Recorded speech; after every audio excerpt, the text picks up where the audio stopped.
بسم الله الرحمن الرحيم السلام عليكم ورحمة الله وبركاته دمان قيارتا سو دوادا ومر كله برنامج كله يكيستا تي في برنامج كنا مانتا إن شاء الله تعالى وحان كو إيجي دونا خطرتا سو وجهن كدب مركي أي صور لماعتي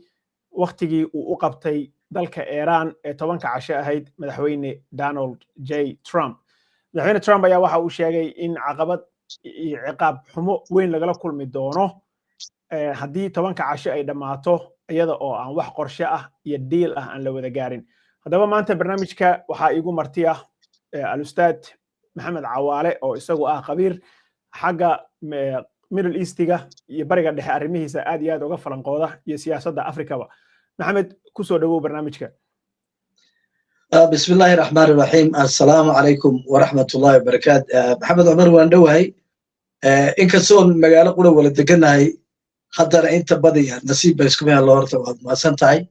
waan dhawahay maasan tahay su'aasha ugu horeysa insha Allah taala hadii aan noogu bilaabo barnaamijkeena waxa weeye waxa soo dhawaaday xilligii uu Donald Trump u qabtay dawladda Iran oo ahayd bari maalinka talaadada ah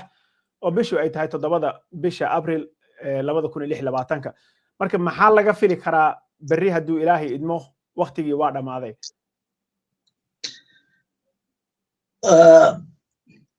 بسم الله الرحمن الرحيم horta maxamed oo odayga raaliya waxaan rabaa horta intaanan su-aasha aan ka jawaabin wax yaroo arrin yaroo muhiimaan doonaya inaan dadweynaha soomaaliyeed la socodsiiyo khaasaan inta gobolka Colorado ku dhaqan waxaa jirta maanta waxaan la kulmay gabadh soomaaliyeed oo qoraa ah oo buuggaa daabacday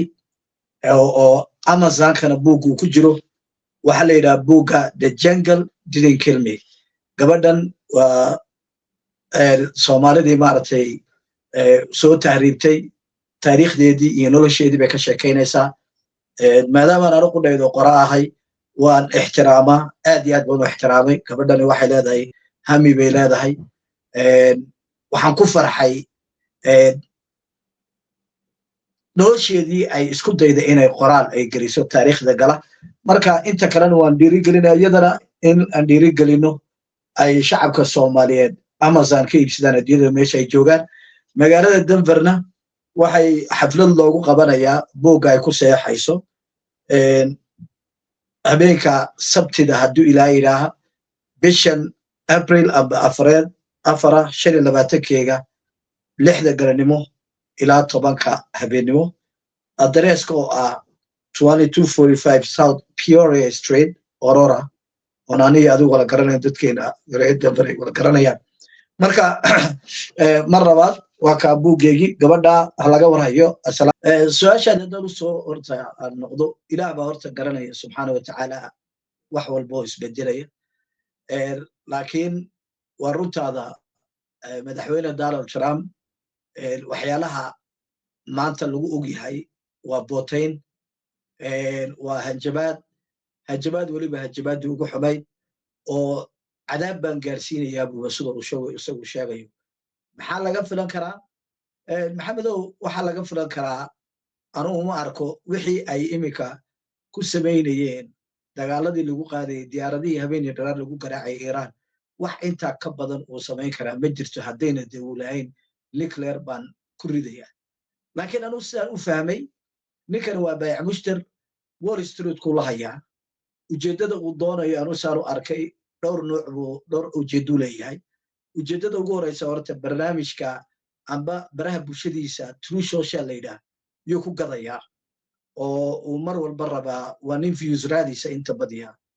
say dhalinyarta Soomaaliya yiraahdeen views aad u raadiya iyo Wall Street-ka uu rabo inuu ku ciyaaro waayo Wall Street-ka Mareykanku wuxuu ku dhisan yahay kalsooni marka inuu si uu Wall Street-ka the next day waayo ogsoonow arrimuhu waqtiyada uu soo tuuro la soco subax walba isliinta markay noqoto Wall Street-ka toddobaad walba isliinta iyo Wall Street-ku warkiisu isbedelaa wax lagu kala gato marka wuxuu isagu aanu arkay inuu niyadda u dhisayo Wall Street-ka si uuna u sii kicin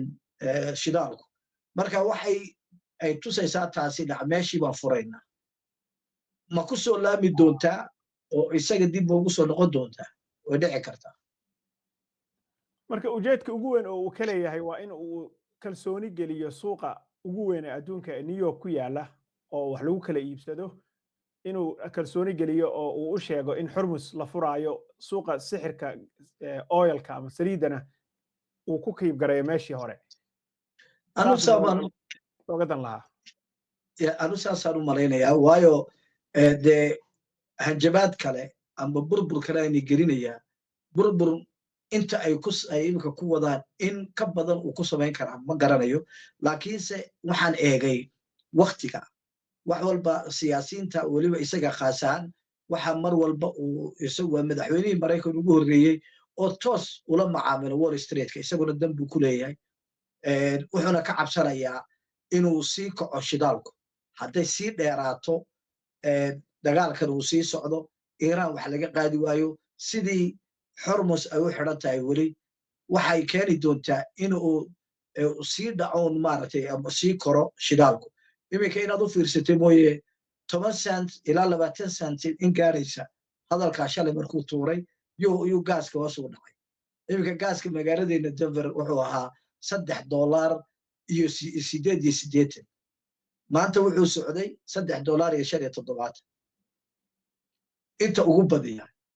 marka taasaan anu arkay inuu sidaad sheegaysa kalsooni gelinayo Wall Street waa gartay marka berri wuxuu sheegay madaxweynaha in buundooyinka uu jari doono muhiimka u ah oo halbowlaha u ah waddanka Iiraan sidoo kale waxa uu weerari doonaa buu yiri korontada dalka Iiraan oo wuxuu gelin doonaa mugdi iyada ah dam ah marka arrinka isaga ah wax ka jira male maad leedahay ma odhan kara wax ka jira laakiin way dhici kartaa hadday se dhacdo dee wax cusub maaho waa kay iminka meelo badan bay xitaa burburiyeen bridge badan ama buundooyo badan oo Iiraan way burburiyeen waa kii cishii dhaweeto xitaa bridge-kii ugu weyn oo ku faanayay way burburiyeen warshado badan wadooyin badan way burburiyeen iyagoo sideedaba dabcan waxa ay bartilmaamaysanayaan Maraykan iyo Israa'iilba inay xitaa shacab badan laayaan say shacabku ugu kacaan dowladda Iiraan shacabku ugu kacaan ay yiraahdeen sidii imika iyaga Israa'iil ku dhacday iyaga ee shacabkii Israa'iiliyiinka ugu kaceen ay aad u banaanbaxayeen cishooyinkana ay laayeen dagaalkan waa in la joojiyaa sidaa isagoo u hadlaya haddana maxamed husaan aniga adigu ognoon ula soconno hoosaan buu ula xidhiidhsan yahay oo Pakistan u dhaxaysa wuxuu soo jeediyay xitaa ayay 45 cisho xaba joojina Iiraan way ka diiday jaraa'idka xitaa Axios la yidhaa online-ka xitaa Intercept jaraa'idka la xitaa ku dhowd waxay soo qoreen inkastoo iyagu kuwaas ay cabanayaan ay leeyihiin xitaa wuu nahandadayaa oo waxaan idhaahdo unbaad qoraysiin haddii kale laysankaa niga qaadaya buu ka leeyahay waa Intercept qolada la yidhaa marka waxa iyagu ay sheegayaan waxa aan ka hadlayno ay leeyihiin haddii uu xitaa uu talabadaa qaado Iiraanna si ay ku jawaabtay wuxuu burburin doonaa wax iyaguna burburinayaan dee alla wixii infrastructure-kii Dubai Imaaraadka Kuwait Qatar iyo weliba shidaalka iyo xitaa Dubai waxa ay sheegayaan xorin $30 bilyan ku baxay oo AI-da ah ama waxyaalahan iminka loo yaqaan technology-ga AI-ga oo loogu talagalay oo wadano kambaniyo waaweyn oo Maraykana ay hanti ku leeyihiin xitaa isaga waxa hanti meelaha xitaa waxa la bartilmaamaysanaya yidhahdaan bartilmaamaysanayna waa shidaalada marka inay isagana dhakaasi cadaadisba kaga imanaya marka caqligiisu sidii yahay isagu og hadduu waxaa sameeyo iyaguna intaa in laga inay samaynayaan sidaa daraaddeed markaad mid iyo mid isku geysid siyaasadda arrimaha dibadda war la helaa talo la helaa waxay soo tuuraan siyaasiyiintu lama qaado laakiin waxaa la isku qiyaasaa waxyaalaha ka imanaya say wax u dhici karaan waxaan anu ka dhaqaaqay waktiguu soo tuuray waa axaddii wuxuu soo tuuray sabtidan Wall Street-ka la fura suuqeyga marka taasina way ku jirtaa okay warar fara badan ayaa waxay sheegayaan in ay hubka sida baan wax u gumaaday clusterka loo yaqaano ay Iiraan bilowday inay u isticmaasho Tel Aviv hubkaas oo dhibaato weyn keenay iyaga oo ku dhuftay meelo u dhow meelaha lagu kaydiyo nuclear-ka ay iska leedahay waddanka Israel hubka isaga ah maxaa ka jira arrinka isaga maxaa ka jira waa wax jiro oo xitaa satellaydyada ruushka iyo chineeska iyo yaa xitaa tusaya inkastay aad uga xanaaqsan yihiin israa'iil iyo maraykanba waa iyagu ma jeclo meelaha la gujinayo ama la burburinayo oo weliba israa'iila inay adduunyadu aragto weliba khaasiyan shacabkoogu xitaa shacabkoogiiba xitaa iminka iiraaniyaanku iyagu qudhoodu waxa ay samaynayaan iiraantu iiraan dalka iiraan waxa cajiiba oo ay kaga badiyeen waxay iyagu sameeyaan labadoodu bay samaynayaan ila iyagaa doonaya inay shacabka ku kiciyaan iyo clusterkaasi way jirtaa oo waa hubka u dambeeya casriga ay la soo baxeen ay la yaaban yihiin horta waxay ku noqotay raggan soomaalida maahmaha waxaa jirta soomaaliya waxaan maaragtay dhuusa mooday baa saxara igu noqday sida iyagu ay filanayeen may ahayn waxay islahaayeen dhowr cishayba naga qaadanaba hadda u badato weeg arrinkiiba iminka ku dheeraatay teeda labaad waxay la yaabeen oo hubabkan ay haystaan oo maanta la wada arkay waayo shakhsiyaadkii waxaan ahaa gigti ugu horreysay dad badan oo odhan jiray iiraan waa la burburinayaa lama burburinayo waayo magaaladan denver ilaa muddo dheer xitaa jimcihii dhaweetaan dib ugu laabtay study group baan yaan lahaan jirnay oo dad badan oo xitaa professoraan ugu jira oo rag iyo dumarba leh oon adduunyada caalamkayga aan darsi jirnay waxaan ka hadlaynay iminka jimcihii dhaweetay subjectku wuxuu ahaa xitaa qaar nation islaamka xitaa nagu jira kooxdan maaragtay ilaa maaragtay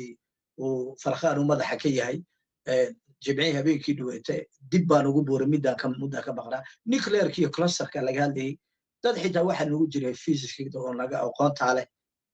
dhibaatada uu leeyahay xitaa nuclear haddii la is adeegsado dhibaatada uu ka helayo mandaqadoo dhan marka hadduu dee donald trump dee xanuunsanayo say qaarkood ay leeyihiin umuu nuclear lagu rido odhanay nuclear uma malaynayo ciidanka maraykanka wayna ka yeelayaan maxamedow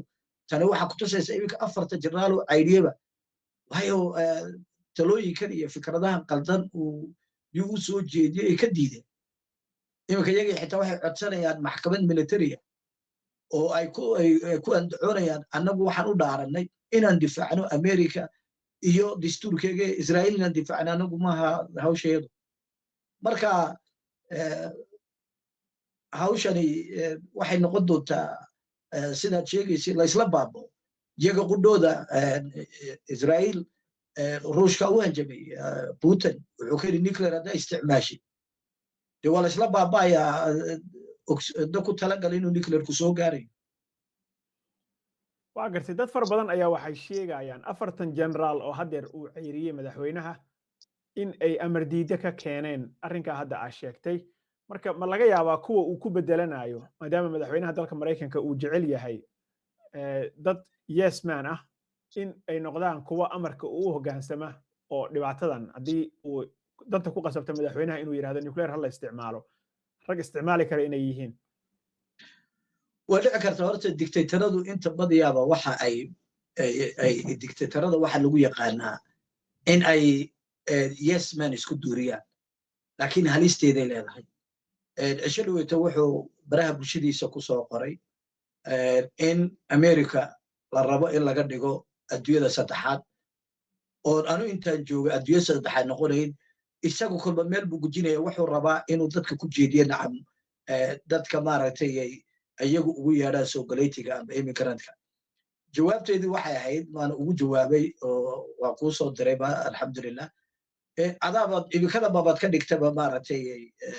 caalimitaali marka waxa lagu gartaa ficilada uu samaynayo jaraalada uu eriyo waa inuu soo urursaduu rabaa kuwa adaa saxsanuun leh cisho dhaweytuu khudbadaynaya wuxuu yidhi war anigu wuu yidhi anigu ma jecli buuri kuwa iga aqoon badan amba iga cilmi badan amba iga magac dheer inaan dhegaysto anigaa jecel buu in lay dhegaysto aniga sacabka lay tumo marka wax qarsoon maaha dadka caynkaasina halis bay yihiin oo waxaa ka mid ahaa marka baadhitaano loo baadhay iminka hitler oo kale iyo benito mussolini dictatoro badan oo xitaa sadaam xuseen ka mid ahaa qadaafi ka mid ahaa dadkaasi waa in ammaanta waxay u jecelyihin sida cunnada waa in mar walba la ammaano laakiin halisteeday leeyihiin waxay leeyihiin marka psychologist iyo maaragtay psychiatrika baarana waxay yidhahdeen caqliga waxaa inta badiya ku jira ilmaha laba jirka wuxuu doonaya hadduu waayo uu ooyayaa waa in la siiya ilaa wixii raba loo gooyo marka tii uu rabaa inuu dagaalka iiraan ula tego waxaan rabaa cisho idhoot waa kii iska caytabaye bastar batin fora intaana isagu wuxuu nooga daleeyay true socialka xitaa qudhiisa views badan siduu uga heli lahaa wuxuuna la tartaranayaa x iyo threats waa gartay horta dagaalkan waxaa la galay dalka Mareykanka isaga oo aan congress-kana soo marin aqalka hoose iyo aqalka sare midna marka hadeerna sharciga wuxuu qorayaa Mareykanka haddii 60 casho dhaafto waa in uu raadsadaa congress-ka inuu approval ka helo ama ogolaansho waa inuu soo mariyaa dagaalka congress-ka si uu sii socdo aqalka hoose uu soo mariyaa marka arrinkan ma kula tahay in 60 casho ka hor laga gaari doono xal waa sidaad sheegto horta sharciga Mareykanku uu jiraa oo madaxweynuhu wuxuu haystaa 60 cisho inuu ku soo gabagabeeyo laakiin 60 cishaan waxaan qabaa haddii xitaa ku gaadhana Donald Trump wuxuu haystaa wax la yidhaahdo mandate oo maadaama uu xisbigiisu congress-ka ay majority ka yihiin waxaana isaga u hiilinaya oo ilaa imikaba uma baahna horta congressku hadday arkaan 60 cisho inay sugaan hadday arkeen madaxweynuhu inuu danta Mareykanka uu dhaawacayo hadda way ku kicilaayeen iyaga dadka sida ay ku samayn jireen waayadii George Bush 2003gii 1990kii shacabka iyaga la banaan bixi jiray ha yaraadaan laakiin xoog bay uga soo horjeedeen iminka laakiin dhibaato jirta Mareykan congress-ka qudhiisa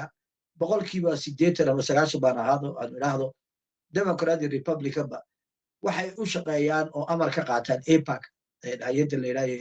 Yuhuuddu Israa'iil oo lalaysa marka nimankaaba odhanaya bari xitaa haddii 60 ay dhaafto u codeeyo oo taageera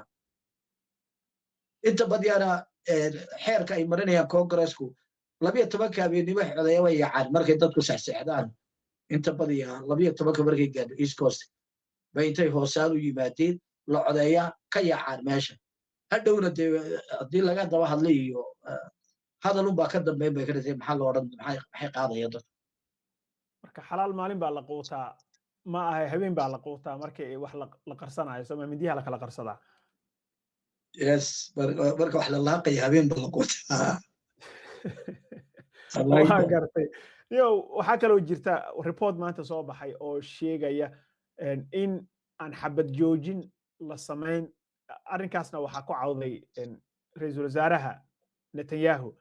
maxay kula tahay ujeedka waan wada ognahay waxa ku socda Tehran iyo waxa ku socda Tel Aviv labadaas magaalo in ay dhulka ku darsameen markii loo fiiriyo dhibaatada soo kala gaartay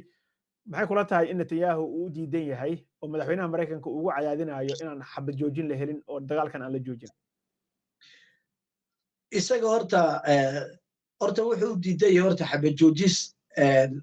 Iran waxay doonaysaa horta joogto ah ma aha xabad joojis 40 cisho ama 45 cisho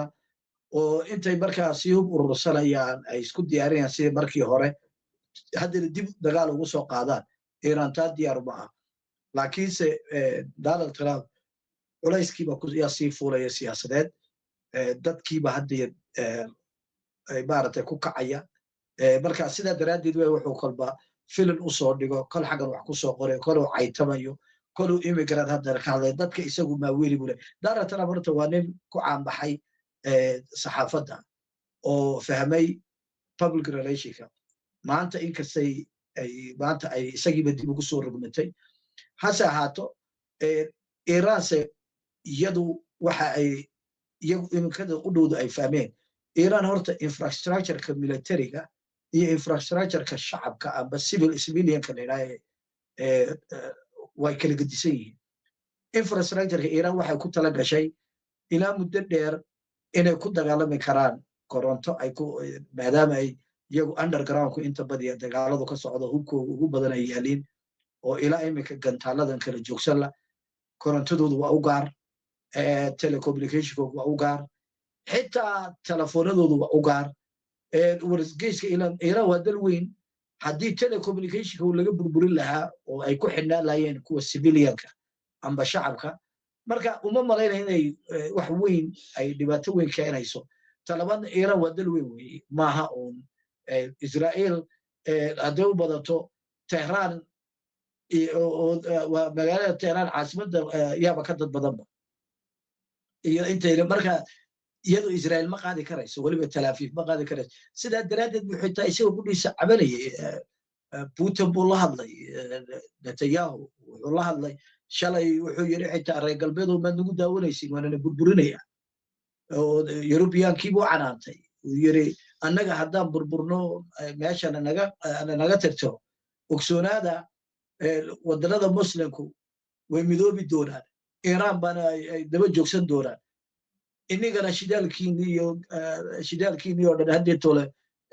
qayriinkaad ku qaadanayseen waan inala xisaabtami marka kaalaya dalaka soo gala buu kaleeyo yurubiyankuna ma awoodi karaan waktigan maanta dhaqaalahoogii sida uu yahay inay dagaalo isku sii galaan shacabkii yurubiyankii iyo maraykankuna diyaar uma amaan sidaan ognahayba aniga adu maraykan waan ku noolnahay shacabka maraykanka weliba dhalinyarta ilaa haddii la eego 15 jir ilaa 40 ama ilaa 45 boolkiiba xitaa sii kacaya nambaradii kasii horjooga kasii diidan baa sii kacaya saxaafadihii maaha waagii hore 4 saxaafadood maanta baraha bulshada lagu weli jira waxa baraha bulshada ku jira oo dhan kasoo wada horjeedaan expertadii baa hadlaya professoradii baa hadlaya ciidankii baa xitaa soo galay iminka koloneel madow oo kuwigu eriyey ka mid a yaa shalay toole la wareysanaya oo hadlayo lahaa waxaan waa in ninka la qabtaa waa gartay mid kalena way jirtaayo ayaan dhaweyto waxaa dhibaato ay ka dhacday waddanka Spain Italy Talyaaniga iyo waddankii kale ku ahaa saddexaad oo hawada u Faransiiska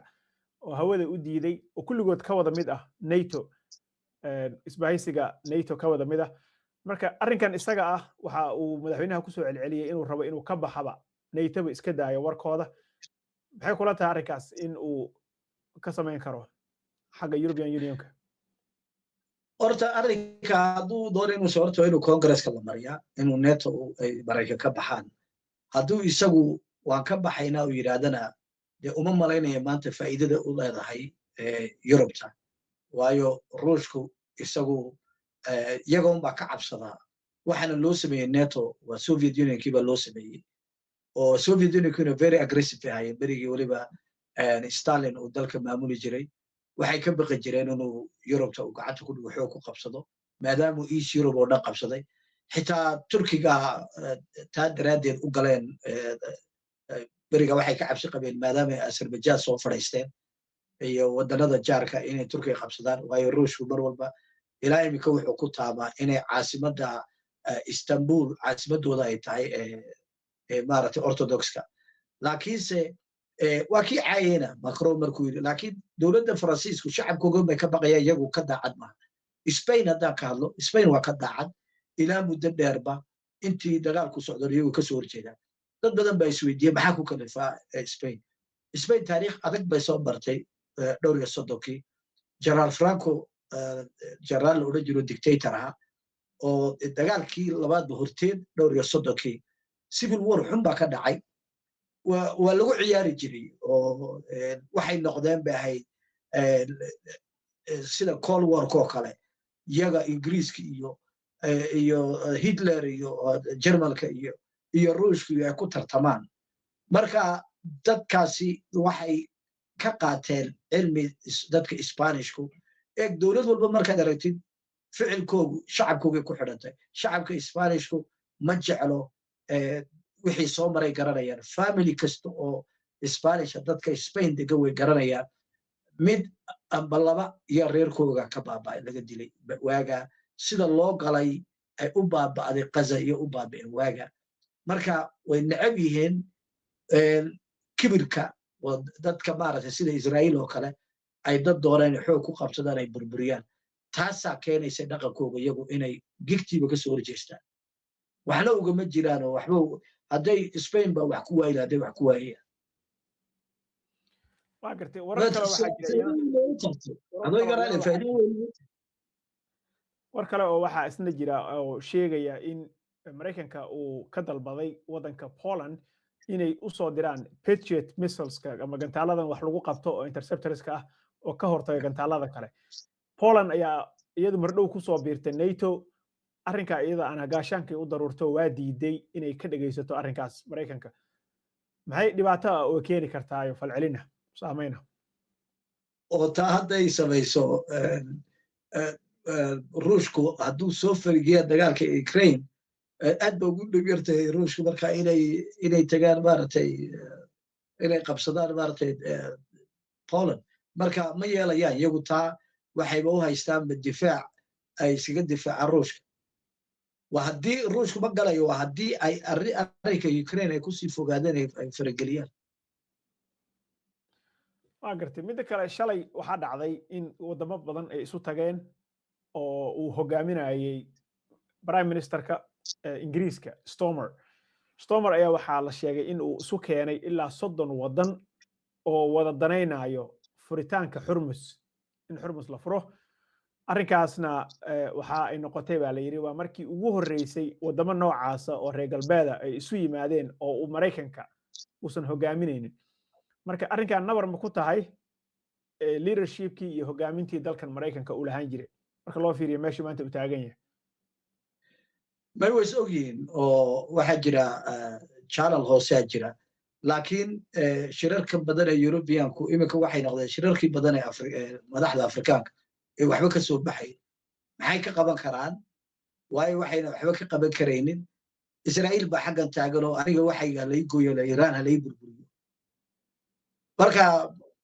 wadanadii kalena Iiraano dood adag bay hor dhigtay anigu waxaan rabaa xabajoojin joogta ragga ma iga keenaysid haddii aad leedihiin Hormuz baan xoog ku furanaynaa dee welcome bay leeyihiin maanta fursadda ay Iiraan heshay waa fursad uu helay Jamaal Cabdinaasir 1956 waagii uu Canal Suez-ka xoreysanayay fursaddaana ma sii daynayaan Iiraan maanta waayo Iiraan iyada damba u tahay inay difaaciga iyo national security go amba nabadgelyadooday dan weyn u tahay inay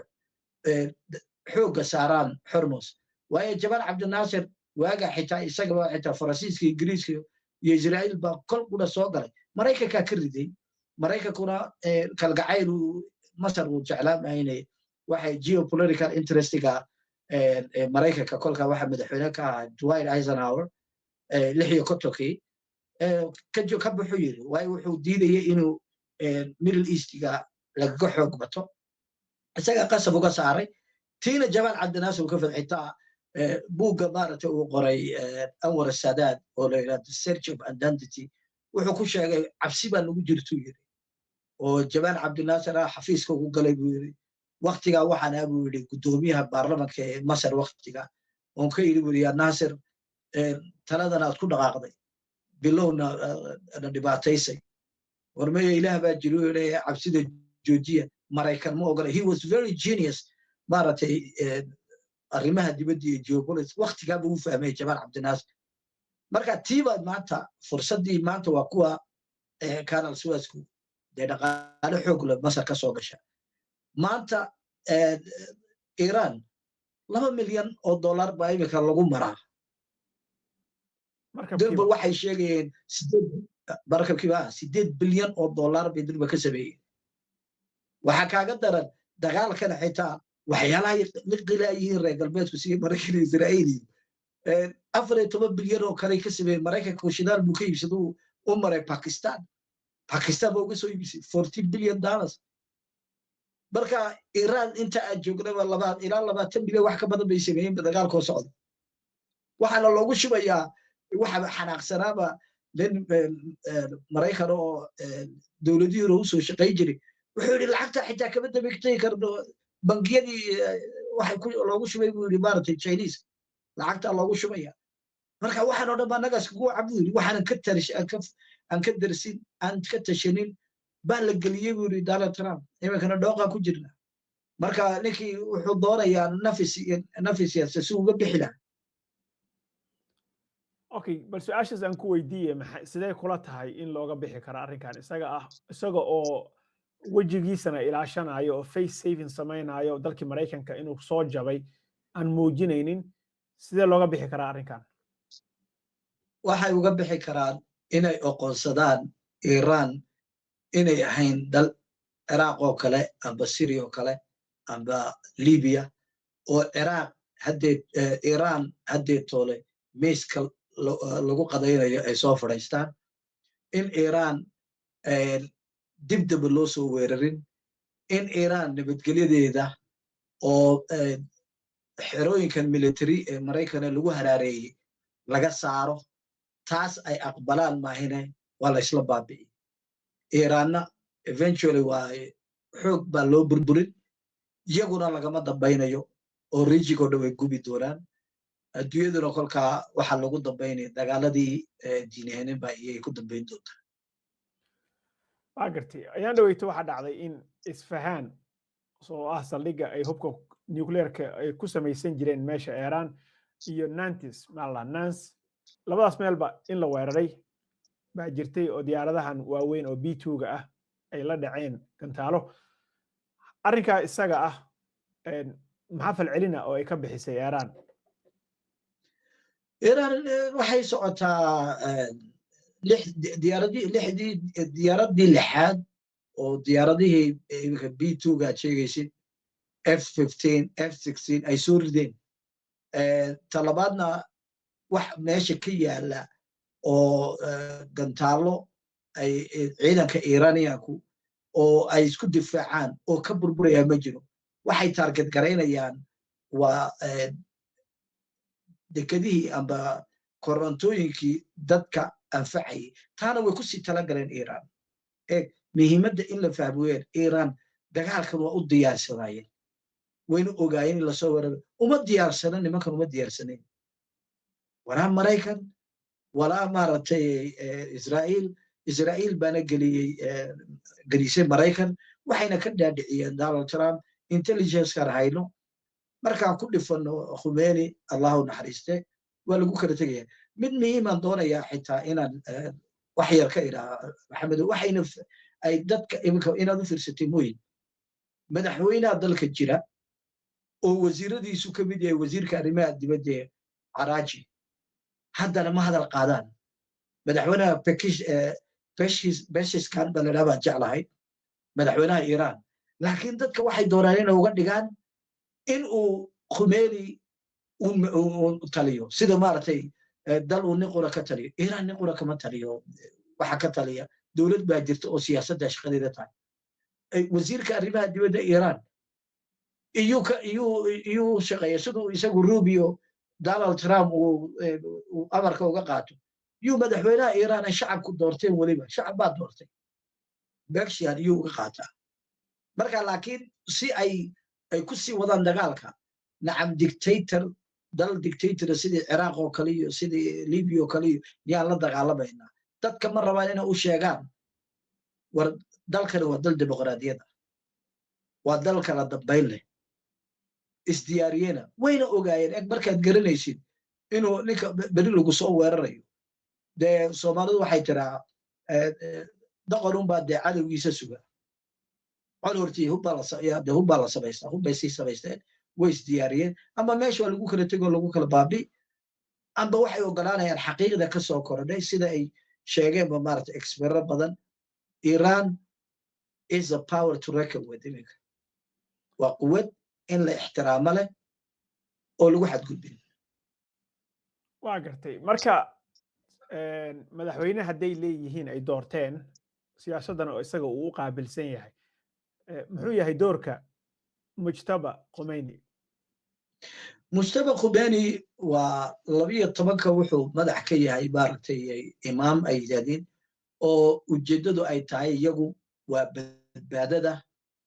dastuurka ilaalinteeda maaragtay diinta iyo waxa la wixii u qaybsan dastuurkooga xitaa dedeegtid way kala qaaxan yihiin iminka ima hor yaallo laakiin dhowr jeeroon akhriyey ciddii rabtana way google garayn karaan iranian constitution waa isku shaqaba maaha siyaasadda waxa u madax banaan sidaa daraaddeed mar walba aan aragno wasiirka arrimaha dibadda inuu siyaasadda ka jawaabo Khomeini xitaa kama jawaabi jirin siyaasadda mu geli jirin laakiin haddii national security-ga waa la wada tashadaa iyagu laakiin siyaasadda shaqo ku badan sidaa daraaddeed bay mar walba xitaa saxaafadda reer galbeedka inaad u fiirsatay mooy Khomeini uma yidhahdo waayo dadkay waalayaan way iska garanayaan inuu siyaasadda shaqo ku leeyahay marka isaga wax siyaasada oo uu shaqo ku leeyahay maba jirtaba dalka waa un kor baa laga weheshadaa wuxuu ka mid yahay isagu waxay yidhaahdeen guddi waxaa jirta la yidhahdo guddida nabadgelyada dalka national security-ga military baa ku jira waxaa ku jira ciidanka badda waxaa ku jira siyaasiyiin waxaa ku jira guddoomiyaha baarlamanka isagaa ka madaxata guddida waxa weeye national security-ga laakiin way la taliyaan oo madaxweynaha iyo dowladdaasi siyaasaddeeda xitaa dowladda qaar baa ku jira xitaa maaha laakiin siyaasadda day by day ee dalka lagu hoga madaxweynaha loo doortaa iminkana wax madaxweynaha iminka Bekistan magaciisa mar walba waa calaliyaan halayga raalahaado okay su'aashii aan ku bilownay insha allahu tacaala baan kusoo gabagabaynaynaa berri waa talaado waa 7 bisha abril 2026 waa maalinkii uu Trump qabsaday waqtigiina waa dhammaaday maxaa la fili karaa mar labaad aan kugu soo cesho waxaa dhici karta iminka dantiisa markuu gaaro Wall Street-ka siduu rajaynayo waxa laga yaabaa inuu yidhaahdo way baryeen dowlado badan baa ila soo xidhiidhay iyagii way baryootameen iminkay furayaan markaa sidaa daraaddeed chance kalaan sii oran karaa hadduu dagaal qaadana extension kala bixiyo mar kale uu bixin doonaa hadduu xitaa dagaal qaadana de wax cusuba maaha dagaalku iminkada buu ku socdaa Iran wax cusub oo ku soo biiri kara sida uu sheegayo cadaabta geynaya uu leeyahay de waa hadduu nuclear u isticmaalo diyaaradaha u haray waa B-52 meel dheer wax ka soo tuban B-52gana sida la sheegayo North Korea ba u keentay qoryoodii ay ka cabaadayeen niman maaragtay Colonel McGregor wuxuu lahaa gantaarka waa intercontinental wuxuu gaari karaa xitaa B-52 uu dheer B-52 haddii lasoo ridana Maraykan uu ku daayay waa gartay marka wax kaloo laga fili karo oo cabsiya oo berri oo adduunkan iska bedeli kara male baad leedahay bal han eegno gaaskii horta waa sidee gaaska hoos loo dhacay ilaa haddeer baani ugu dambaysay waxaa dhici karta berritoola subaxa gaastishinada baan eegayna iyo Wall Street-ka la soconno siduu isku bedelayaa laakiinse anigu waxaan u arkayaa inta badiya excuse buu keeni doonaa been buu xitaa sheegi doonaayo way baryootameen oo way furayaan oo haddaad ininkas xitaa